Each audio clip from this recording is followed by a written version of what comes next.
Williams, how are you? Yeah, I'm good, mate. I'm very good. Great to hear. How's New Zealand? How New is Nelson? Zealand is the promised land, so it's the best place to be in the world. So you've submitted quite a few weddings our way. I think seven in total. Unfortunately, The unfortunately, we only can set- only feature one. Yeah. And the one that you decided to go with is Jesse and Claudia. So why did you decide to go ahead with this one? Tell us a little bit maybe about the wedding and the couple. Okay, so this wedding was out just south of Blenheim, which is sort of wine country in the top of the South Island.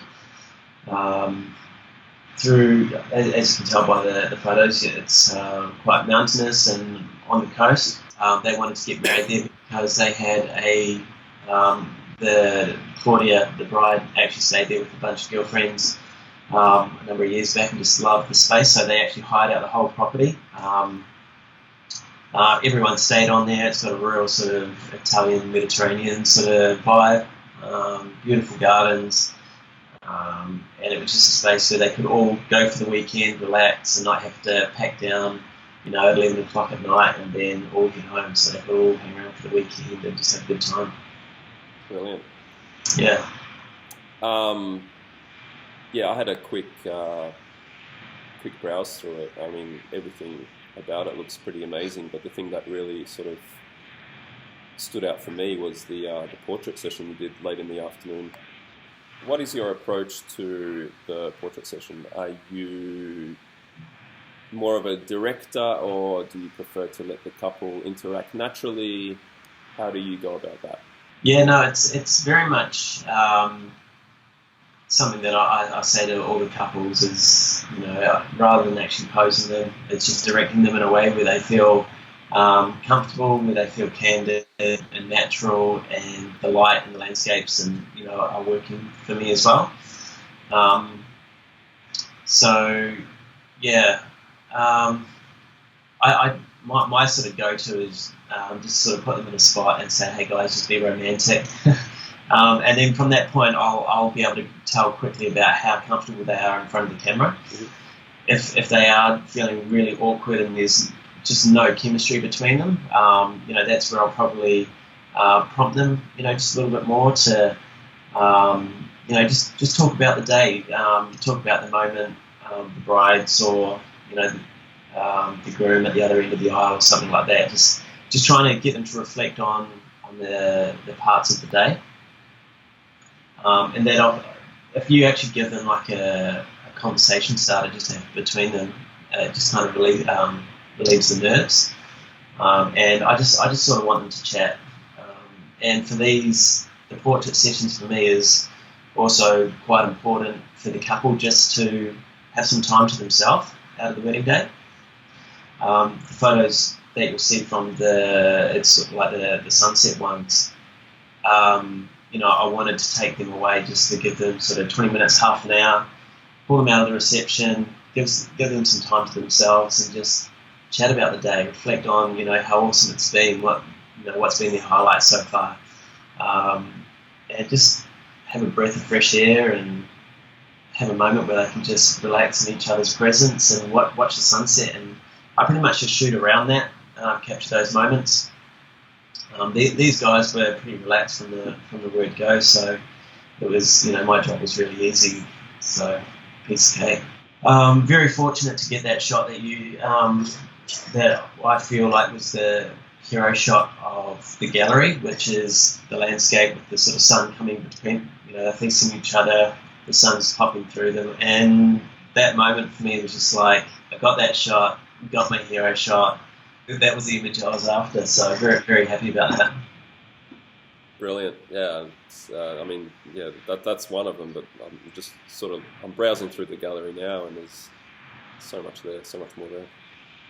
So you've already touched upon how you found this particular location, but generally, do you do much location scouting before a wedding day, or do you sort of prefer just to play it by ear and try and find something on the day? No, I do try to location scout. for out-of-town weddings. I shoot quite a bit around outside of Nelson.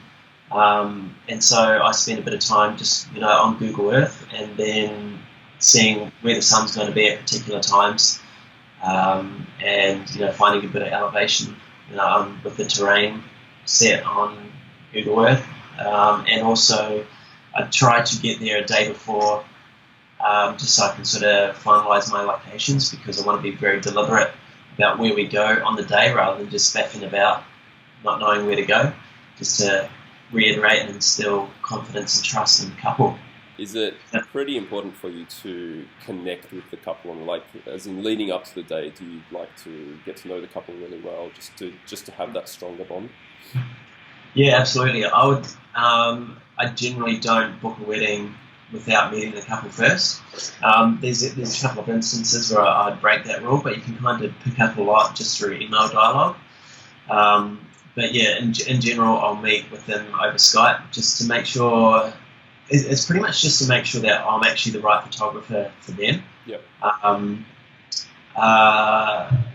And I'm also at the point where I feel comfortable and secure enough in myself that if I didn't feel like I was the right photographer for a couple, I'd say, guys, I actually don't feel like I'm the right photographer for you and your wedding day.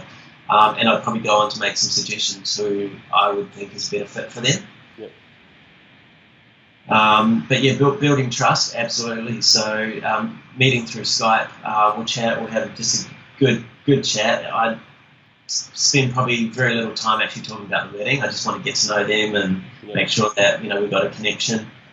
If we've got a connection, then it gives me things that I can talk to them on the day, make them feel comfortable and relaxed, and I just want to make sure that the couples feel like I'm either just another bridesmaid or groomsman hanging out with them, having a good time. We wear many hats as wedding photographers on the day, so instilling trust is a big one that I focus on, because it also helps me to be more creative and lets the couple just relax and let me do my thing. Gives me creative license. Yep. Yeah. Try and interact with people on the day as well. Yeah, I definitely interact with people on the day. It happens more so post, ceremony, when people have either had a glass of wine or something and relaxed. And they're familiar with me as well, floating around with a couple of cameras.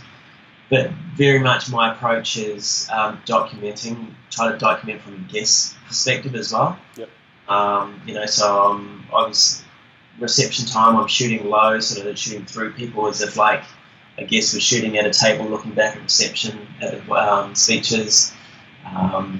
Always trying to shoot at different perspectives other than just eye height, something a little bit more interesting.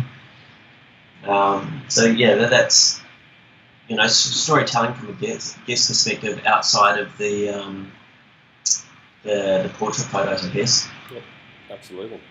Great approach. Thank you. And just finally, since this is a video and a post aimed at other wedding photographers, we'd hate not to ask technical questions. So can you give us a little rundown on some of the gear you use? Yeah. Or maybe even your editing process, just to vary it up a little bit. Yeah, I just shoot on my iPhone and just deliver JPEGs straight from the. No. I am actually fearful of that day. I think someone will do it someday. Yeah. I think it's already happened. Yeah. So yeah, I shoot Canon. I'm not biased to Canon. That's just what I started on. So that's where I am today. Shoot L glass. Only the best. If I want to call myself professional, why not invest in good gear?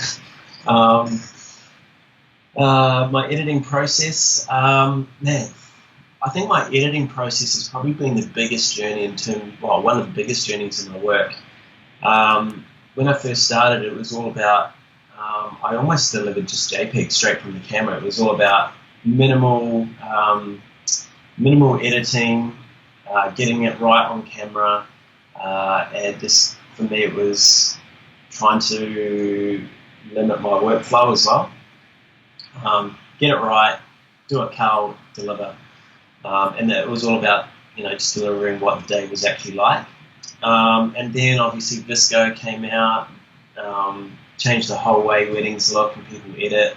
I went for the film thing, and I held off for a long time on that, just because I felt like everyone was jumping on board and blah, blah, blah.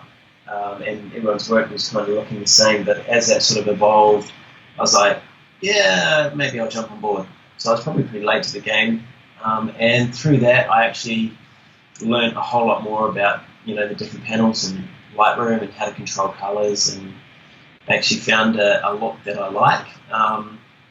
And so since that, I've now moved away from Visco and just created my own presets based off, the different camera profiles you can select on the bottom, and just adjusting colors, playing with the tone curve, the different colors in the tone curve and things like that.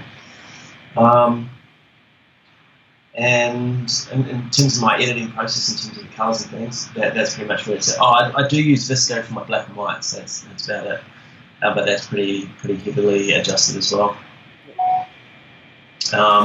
In terms of the process, I ingest and cull in Photomechanic, then do my edit in Lightroom, export from there. I do my slideshows in Adobe Premiere, and upload to Vimeo, and my website's on Squarespace, so I just link into Vimeo from Squarespace, deliver the slideshows through there, deliver my images through Pixieset, and all my studio management is done through Studio Ninja. Beautiful. So that's it in a nutshell. In a nutshell, thank you. It was very detailed, actually. Thank you for sharing. Hey, you are very welcome. All right, well, that's probably all we have time for. So thank you very much for your time, Tim Williams. Jakub, thank you for having me. It's been an absolute pleasure. Absolutely. And we all look forward to seeing more of your awesome work soon. Thank you, my friend. Good on you, mate. Cheers, bro. Catch you soon.